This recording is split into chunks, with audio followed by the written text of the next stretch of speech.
পৃথিবীর সবচেয়ে সমৃদ্ধ দেশ জাপানের কোনো খনিজ সম্পদ নেই, সুইজারল্যান্ডের কোনো সমুদ্র বন্দর নেই এবং সৌদি আরবের নিজস্ব কোনো নদী নেই। নদী তো দূরের কথা, বছরের বেশিরভাগ সময় সেখানে বৃষ্টি হয় না। নেদারল্যান্ডসের কোনো পাহাড় নেই, আর সিঙ্গাপুর এতটাই ছোট যে তাদের চাষযোগ্য জমি নেই। চীনের কথা যদি বলি, এত বিশাল একটা দেশ হওয়া সত্ত্বেও তাদের প্রাকৃতিক বা খনিজ সম্পদ নেই বললেই চলে। একটা জিনিস চিন্তা করে দেখেন, এত কিছু এই সকল দেশে না থাকা সত্ত্বেও তারা অর্থনৈতিকভাবে কতটা স্ট্রং, কতটা উপরের দিকে। বাট আমার আপনার বাংলাদেশে মোটামুটি সবকিছুই প্রায় আছে। খনিজ সম্পদ আছে, আমাদের প্রাকৃতিক সৌন্দর্য এবং বৈচিত্র্য রয়েছে। নদীমাতৃক দেশ হওয়ার কারণে সারা দেশেই প্রায় নদী যোগাযোগ খুব ভালো ব্যবস্থা রয়েছে। আমরা যদি বলি, মোটামুটি সবকিছুই আমার দেশে রয়েছে। থেকে 50 বছর আগে স্বাধীন হওয়া এই দেশটার এখনো সড়ক যোগাযোগ ব্যবস্থার খুবই বেহাল দশা। আজ থেকে 20 বছর আগে দুবাইয়ের কথা চিন্তা করলে দুবাই ছিল একটা মরুভূমি। সিঙ্গাপুরের অবস্থা এমন ছিল যে ম্যাক্সিমাম সেই জায়গায় জেলেরা থাকতো, তারা মাছ ধরতো, সেখান থেকে শিপের মাধ্যমে মাছ বিক্রি করে বাইরের দেশে যেত। আজকে সিঙ্গাপুর কতটা ডেভেলপ, আজকে দুবাই বিশ্বের কতটা শক্তিশালী অর্থনৈতিক দেশ এন্ড কতটা টুরিস্ট অ্যাট্রাক্ট করে বলতে পারেন। বাট আমার আপনার বাংলাদেশে সব থাকা সত্ত্বেও আমরা এখনো কাঙ্গাল বলতে পারেন। বিকজ কি জানেন, বিকজ আমাদের 71-এর চেতনা, আমাদের চেতনার কোনো শেষ নেই। আমাদের এই চেতনার কারণে স্বাধীনতার 54 বছর পরেও বাংলাদেশের সড়ক যোগাযোগ ব্যবস্থার এতটাই বেহাল দশা যে অতিরিক্ত ট্যাক্স, সিডি, এআইটি সবকিছু, supplementary duty, registration fee, road tax সবকিছু দেওয়ার পরেও আপনি সড়কে একটা হায়ার সিসি মোটরসাইকেল নিয়ে 60 কিলোমিটার প্লাস গতিতে গাড়ি চালাইতে পারবেন না। ম্যাক্সিমাম জায়গায় হয়তো 80 দিয়ে থাকে, বাট এর বেশি না। বাট 80 কিলোমিটার গতিতে যে আপনি গাড়ি চালায় সেফ থাকবেন তার কোনো গ্যারান্টি নেই। যে কোনো সময় একটা বড় কাঠ চলে আসতে পারে, যে কোনো সময় রাস্তা ব্যানিশ হয়ে যেতে পারে। মানে এত বেহাল দশা সড়ক যোগাযোগ ব্যবস্থা।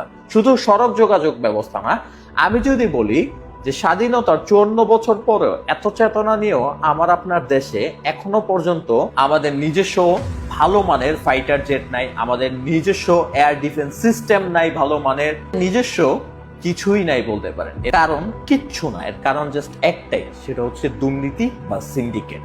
ইয়েস, যে বা যারা আজ পর্যন্ত ক্ষমতায় আসে তারা চিন্তা করে তাদের ফ্যামিলি কিভাবে ডেভেলপ হবে, তারা চিন্তা করে তারা পকেট কিভাবে ভরবে, তারা চিন্তা করে আমেরিকা, কানাডা, দুবাইয়ে তারা কিভাবে বাড়িঘর নির্মাণ করে মানে কোনো মতে দেশ ছেড়ে তারা পালায় যায়। আমার আপনার দেশে চিন্তা করে দেখেন, 18 কোটি, প্রায় 20 কোটি পপুলেশন আছে। তাদেরকে ঠিকভাবে যদি কাজে লাগানো যেত, সিন্ডিকেট যদি বন্ধ করা যেত, তাহলে আমার আপনার দেশও দুবাই, সিঙ্গাপুরের মতো উন্নত হয়ে যেত। আমাদের স্কুল কলেজের যে বইগুলো আমাদেরকে পড়ানো হয়, যে বইগুলোকে ডিজাইন করা হয়েছে, এখনো আমাদের রবীন্দ্রসঙ্গীত, রণসঙ্গীত থেকে শুরু করে কোন কবি কত বছর আগে, কত শত বছর আগে কি করছে, কে কি লিখছে, সেগুলো আমাদেরকে পড়ানো হয়। আমাদেরকে কখনো পড়ানো হয় না স্কুল কলেজে কিভাবে আমরা স্কিল ডেভেলপ করব, কিভাবে আমরা বেশি থেকে বেশি টাকা উপার্জন করব, আমরা অর্থনৈতিকভাবে শক্তিশালী হব। আমাদেরকে কখনো ইকোনমিক্যাল সিস্টেমকে ভালোভাবে বোঝানো হয় না। আমাদেরকে কখনো হেলথ সেক্টর সম্পর্কে ভালো নলেজ দেওয়া হয় না। আপনি চিন্তা করে দেখেন, আপনার একটা রোগ হলে, নর্মাল একটা রোগ হলেও আপনার ডাক্তার ছাড়া উপায় নেই, বিকজ আপনি হেলথ সেক্টর সম্পর্কে ন্যূনতম আমাদেরকে বেসিক জ্ঞানটুকু দেওয়া হয়নি। যার কারণে দেশের মধ্যে মেডিকেল ইন্ডাস্ট্রি রমরমা ব্যবসা করতেছে। আজকে ডাক্তার যদি আপনাকে একটা ভুল ওষুধও লিখে দেয়, একটা ভুল চিকিৎসাও করে ফেলে, আপনি কিন্তু টেরই পাবেন না। কারণ আমাদের ওই ন্যূনতম নলেজটুকু নাই, আমাদেরকে শিখানো হয় না। আমাদেরকে শিখানো হয় আজ থেকে 200-300 বছর আগে পৃথিবী কিভাবে শাসিত হয়েছে, মোগল সম্রাট কি করে গেছে, রবীন্দ্রনাথ কি কবিতা লিখছে, কে বিদ্রোহী কবিতা লিখছে, কি লিখছে। বাট এই সকল জিনিস কি মোটেও আমাদের কোনো কাজে লাগে? আপনি চিন্তা করে দেখেন তো, লেখাপড়া করে আসছেন তারা, এই যে রচনা লেখা শিখে আসছেন, এই লেখা শিখে আসছেন, ওই লেখা শিখে আসছেন, ওটা মুখস্থ করে আসছেন, বিভিন্ন কবিদের জন্মসাল মুখস্থ করে আসছেন। এই জিনিসগুলো আদৌ কি বর্তমানে কোনো কাজে লাগে আপনার? তাহলে কেন আমাদেরকে এই সকল জিনিসগুলো শেখানো হয়েছে? বিকজ থেকে 100 বছর আগে একজন রাজার বলে যাওয়া একটা কথা আমার খুব মনে পড়ে, যদি প্রজাগণ সঠিক শিক্ষায় শিক্ষিত হয়ে যায়, তাহলে রাজত্বমান দেশের সরকার ব্যবস্থা গণতন্ত্রের মধ্যে সেই সিস্টেমটা ধরে রেখেছে। তারা আমাদেরকে এমন ভাবে ট্রেন করছে যাতে আমরা সরাসরি তাদেরকে কিছু বলতে না পারি।